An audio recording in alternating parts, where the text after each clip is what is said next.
I would like to just tell you a couple of short stories, and we'll draw maybe a couple of lessons from them. I would like to tell you of two women that each sold a business to Berkshire Hathaway, to me actually, for many, many, many millions of dollars. Both of them started with $2,500. By a coincidence, it was the exact same amount. It was everything they had in the world. And one of them was a woman who landed in Seattle in 1917, couldn't speak a word of English, had a tag around her neck.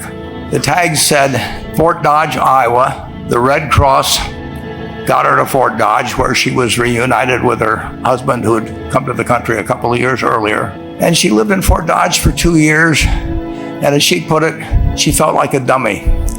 She couldn't pick up the language. She couldn't learn a word. And so she and her husband decided to move to Omaha. So they came to Omaha in 1919, and there she found a small colony of Russian Jews, so she started feeling more at home.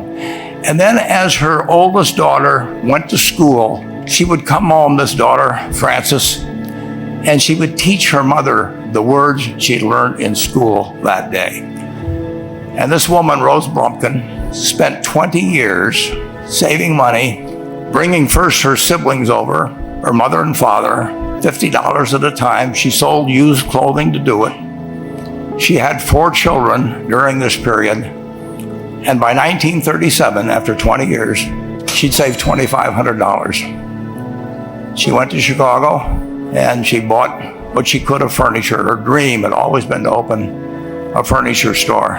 And this woman who had never gone to school one day in her life, with $2,500, but with the same spirit that the people in this room had about having a dream and working to accomplish that dream, she built a business which she sold to me in 1983 for $60 million approximately, and which did $1.5 billion worth of business last year.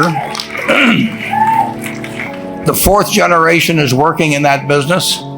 This woman, Rose Blumpkin, she worked for me until she was 103. And then she retired and she died the next year, which is a lesson to all of Berkshire's managers that premature retirement, you can't tell what's going to happen. But Mrs. B, with her $2,500, one further fact about her, she could not read or write. And she went into a furniture business, and she didn't bring anything unique in furniture, but she brought a determination to succeed. She knew she could outwork anyone else. She knew she cared about her customers. She worked at very low gross margins, but she built this incredible business. And I saw one other woman who did a similar thing with $2,500. I paid her hundreds of millions of dollars for her business. So I decided to go to the source and get these people before, I don't want you guys coming around to me asking me hundreds of millions of dollars. I'd like to join in with you much earlier. So I've followed this group, and today I'd like to tell you about one other small business person. This person, I went to buy his business from him, and he turned me down, which was very wise. But this was a fellow who was born about 8 years before I was. He was born in 1922. We'll call him Jack, lived in the Midwest. He was a pretty good athlete, didn't like school much. And I'm going to tell you one thing early in the story. Maybe you can figure out who the guy was. The company he built hires more college graduates each year than any other company in the United States.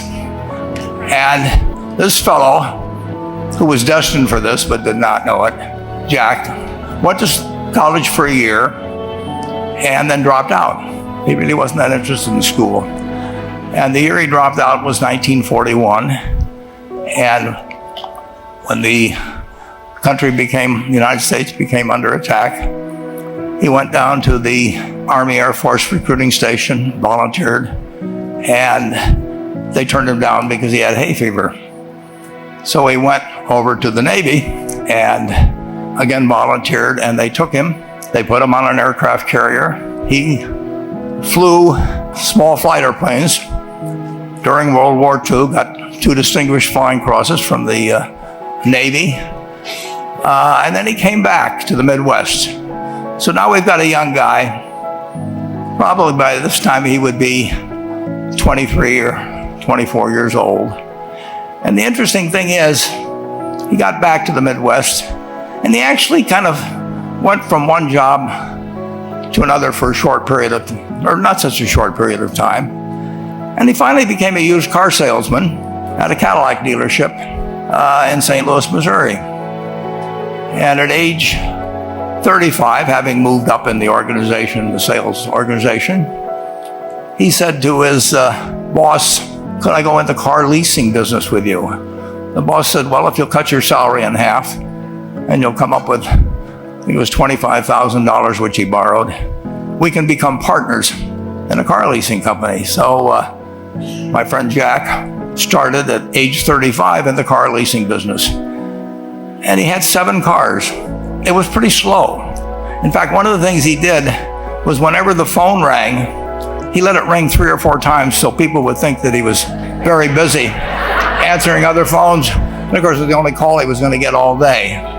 So his first venture was okay, but it wasn't really going to go anyplace. And there's a lesson in this for all of us. At age 40, he decided, with 17 vehicles, 17 cars, he was going to go into competition in the rent-a-car business. So now he's taking on Hertz and Avis and National and people like that who have hundreds and hundreds of thousands of cars. And he's got 17 cars, and his cars aren't any different than theirs. I mean, he's buying them from General Motors or Ford or Chrysler. And he can't get the airport locations. Those companies have them all sold up. But he was determined that he would basically offer the customer, can't offer him a different car, but he can offer them friendlier service than they've ever seen. And so he started a company. He named it after the battleship that he'd flown from in the Pacific, which was the USS Enterprise. And he died about a year and a half ago.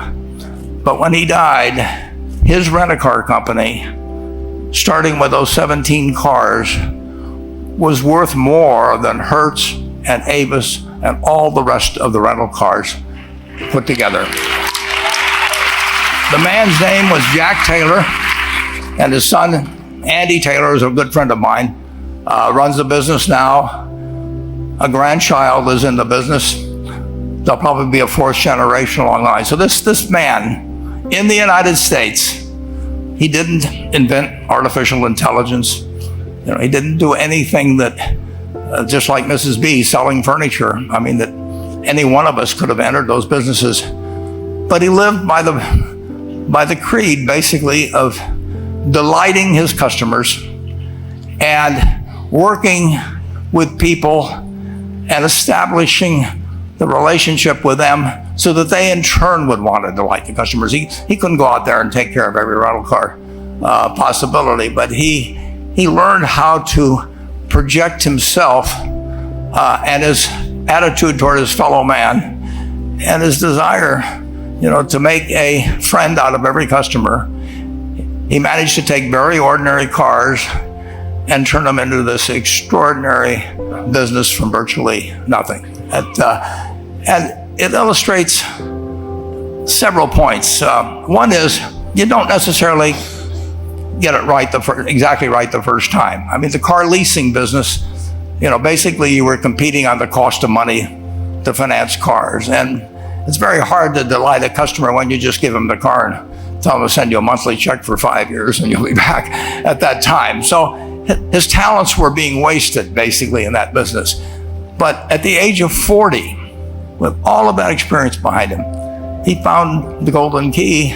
He took a very ordinary business and turned it into an absolutely extraordinary operation, just like Mrs. B or Rose Bumpkin did with furniture. And he didn't worry about whether the Federal Reserve was going to tighten or ease. He didn't worry about whether the stock market was up or down yesterday. He didn't worry about the things he couldn't change, but he did focus on the one thing he could change, and that was the customer's experience. And I have seen the one that got away, Enterprise. I went down to Florida and tried to talk him into selling to Berkshire, and he was smart enough not to do it. Probably the value of the company has quadrupled since I made that visit. But he was smart enough to see that he would find that business. Henry Ford, as you may know, failed twice before he started the Ford Motor Company in 1903. I mean, the test isn't whether you get the greatest business idea in the world the first time out. The test is whether you keep learning as you go along what your strengths are and what you can do for your customers, what you can bring especially to the party. And to do that, you need the education that I know you've received through 10,000 small businesses, but you need a genuine desire day in, day out to delight the customer. I've never seen a business, and I've seen a lot of businesses, but I've never seen one that delights the customer that doesn't succeed. I mean, what you want is that customer the next day when they think, do I want to rent a car or do I want to buy some furniture? What goes through their mind? You know, it's the place where they've had a great experience. I don't know what I paid for this tie. Actually, probably if somebody gave it to me, but for the purposes of this speech, I will say I have no idea. But or the shirt I'm wearing, or this. But I do know, I will remember how I was treated when I bought it. I mean, you long forget about the price, but you never forget whether you had a good experience or a poor experience with the purchase experience. And you'll have a hard time finding a person that's had a wonderful experience, a delighted experience in purchasing anything that isn't going to come back. And similarly, if the memory is of rudeness, indifference, whatever it may be, they're never going to come back. And as a small business owner, and as you grow, you have to not only be able to project that interest in people's well-being, in delighting them yourself, but you have to do it through other people. And you won't be able to do it through people who themselves do not feel they're being fairly treated, that their views aren't appropriately considered. So you really do have to learn to multiply yourself through other people. And I advise the young people that come to Omaha. We have a number of classes. The key is to, certainly in terms of your personal life, the most important decision you'll make is the spouse that most of you will likely have. And it's very important to surround yourself with people that are better than you are. You are going to move in the direction of the people you associate with. So you constantly, I've been enormously lucky in that respect. I mean, I've just had teachers and friends and a spouse that really was a better person than I was. And I had enough sense to learn from these people that life went better if you behaved better yourself. It took a while.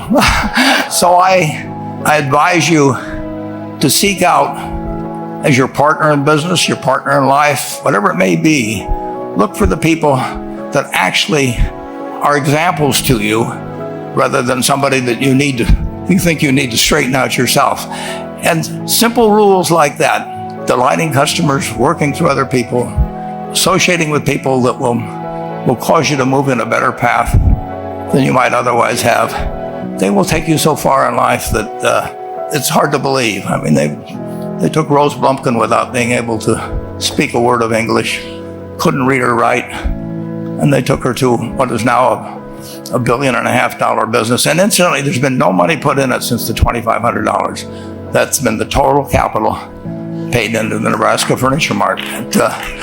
And I think if you looked at Enterprise, I don't know their books the same way, but my guess is that very little equity capital has been added to Enterprise over the years. The business built on itself.